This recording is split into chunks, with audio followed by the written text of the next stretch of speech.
Aloha everyone, Joshua Hayes at BigWaveTrading.com. That was a pretty good session on Thursday. We are in the midst of positive seasonality. It actually started at the beginning of July, but the 4th of July pre-holiday trading didn't quite go as planned. But today it went just as planned. And remember, it's a very super, quote, quote, bullish time until the 18th. And then from the 18th to the end of the month, it starts to get progressively less bullish as we head into August. But from now to the 18th, this is when stocks are supposed to do really well. So we'll see if that's, going to be the case. But the NASDAQ today, nice rally. Volume was heavier than the session before. I don't care if it was half holiday trading. I'll take it. The only problem is it's below average, but once again, whatever, heavier volume, I'll take it. New York Stock Exchange, you can see the exact same thing. The Spider S&P 500, you can see the heavier volume, similar situation. Don't like the BOPs going the wrong way on both of the Dow Jones Industrial Average and SPY ETF. But, that's this market. The NASDAQ, nice bounce so far at that 50-day moving average, as we just showed. And the IWM, you can see the heavier volume the session before. But once again, I kind of got BOP going the wrong way here. But, hey, at least we're holding the support level. Everything looks good. And then let me go over here and bring this over. Let me bring this over. I want to show you right now in the market. You can see that the S&P 500 on this chart, you can see how it's consolidating sideways here, right above its 50-day moving average. But look at the New York Stock Exchange advanced decline line. Look at what it did following Thursday's session. What you're seeing right there is a fresh breakout to new highs. So breadth is extremely strong. Breadth in my personal portfolio of stocks that I am long and or tracking on an end-of-day basis for this website was extremely strong. And if you go down here, keep that New York Stock Exchange advanced decline line in mind, hitting new highs on breadth. You look at the NASDAQ holding the 50-day moving average. You look at the Dow Jones Industrial Average rounding out, kind of just like looking at these charts along with my telecharts because it has less color noise in it. You can see that we're looking pretty good. And then right here, you can see the IBD put call ratio. It's still elevated at 0.90. You can see when it gets down here, we're way too complacent. And when it gets above here, we're way too bearish. We're not, way too bearish sentiment-wise. We're not there yet, but we are elevated. So that's key. We're elevated with more stocks breaking out and advancing than declining all-time highs. I like that setup, especially with the indexes holding important support levels. So for the intraday trades today, show trades for today. You can see the 3 limit orders went off without a hitch. STIM took a little bit to fill. And then following the first 1 hour of trading, I only had 3 sell stops trigger. Third PUB profit stop. What was that? PVTL. Is that a half? I can't even remember anymore. I believe that was a half sell stop. PES, a third sell stop. The Nano hit a half sell stop. CLPS hit 1/4 of its sell stops. IIPR hit 1/3 of its remaining sell stops. And then CLPS hit 2 of its 4 sell stops on the book for half of that position to fail, along with half of PVTL. So overall, though, besides these IPO failures right here, orderly. So just PVTL and CLPS disappointed me today. Like I said, though, I wanted to give these IPO, like I said, whenever I went long those stocks, I wanted to give these IPO rooms to work. So following today's session, I am not moving any of my stops around on PVTL or CLPS. End of day long signals, there were only 50%ers, quite impressive. KMPR closing below the 50-day moving average on above average volume in red BOP. So whatever I have long, moving half to right below this low a day. My final stop on KMPR, which used to be IPCC, it finally has been completely merged into one, is right there on the KMPR gap up, which is also slightly below its 200-day moving average on this chart, but not on stockcharts.com because the dividends are never included.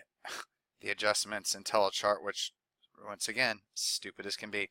Sogo never got a position. This thing gapped away, missed my limit of 1045, got down. Nope, that's not right. 1133. Stock only got down to 11.35, missed my fill by 2 cents, never got filled before 10 days went through, so the limit was taken off the books. But if you did get filled with SOGO, it's closing 1 cent below the low a day of the signal date, 1045 to 1044, and it's also doing it below the 50-day moving average. So BOP increasing in low volume or not, it's still a 50% sell signal. Whatever you have, let's say I was still long, whatever I have left, 50% would go right there. My final stop on SOGO would be right there. And then call is another 50% sell signal, closing below this low a day, these recent lows on heavier volume. If it would have been above average volume, it would have been 100%. But for now, 50% here, and my final sell stop right here on COLL. And then CLPS already went over. That's a 50% sell signal. My remaining stops are here and here. But actually what I'm going to do, so I actually lied 2 minutes ago.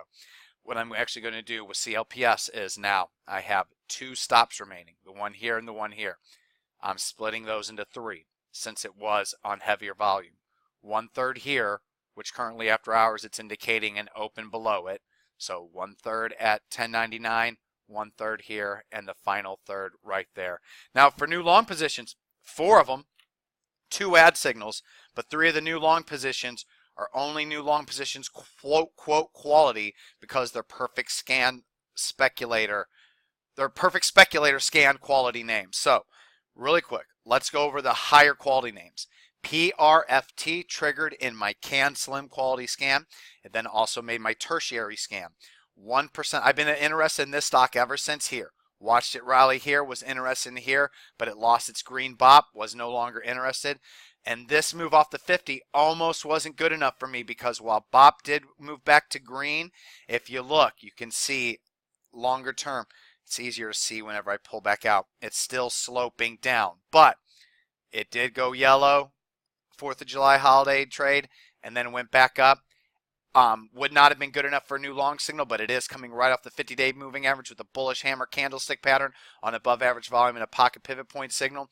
High quality Can Slim stock, got to get long. Limit order, 26.67, 1% of my account capital. First cut loss right there, 25.84, and for now, my final cut loss is where that last pocket pivot point signal is, just below it, which will be right there, 24.23. And then from my Can Slim scan, EPAM also triggered. Sorry, playing around with this thing again. There we go. That's the way I like it to look right now. EPAM Can Slim quality scan, confirmed in my price volume BOP surge scan and confirmed in my max green BOP for 5 days scan. Normally as a standalone would be a 2% signal, but it's an add signal, so 1% of my account capital.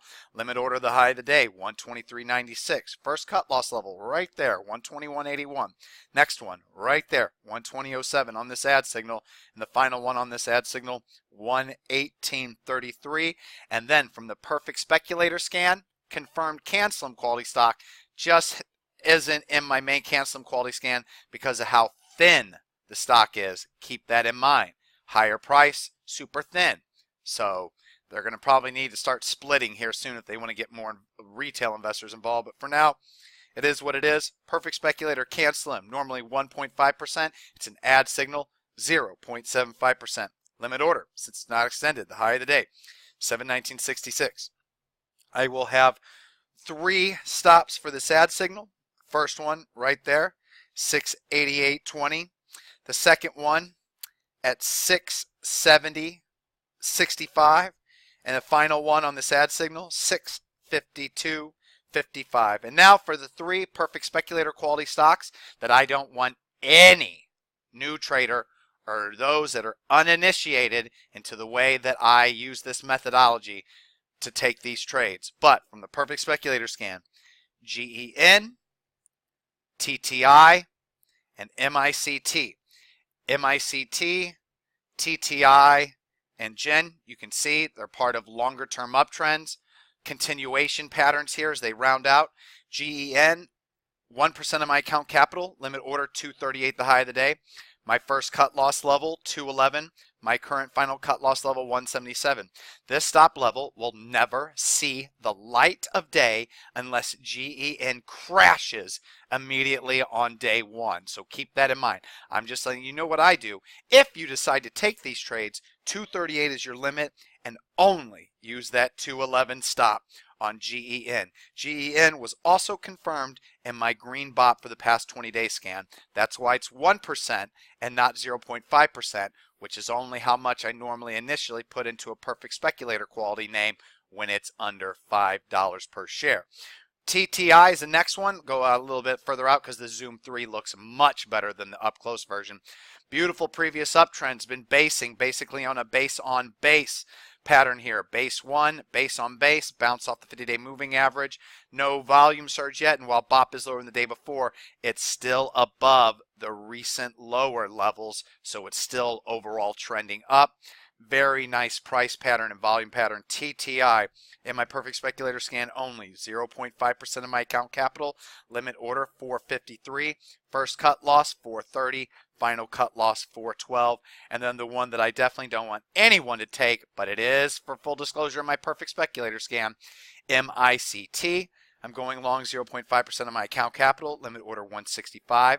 My first cut loss is the low a day right there, 156, and my final cut loss, an emergency cut loss, 142. I'm hoping that that cut loss never comes into play. All right, everyone, once again, a little bit longer of a video lesson, but I want to make sure that I go into detail over the stops, sells, the overall market, and the long positions. I hope it's beneficial to you. Once again, if you want the video lesson shorter, just let me know. Aloha, everyone.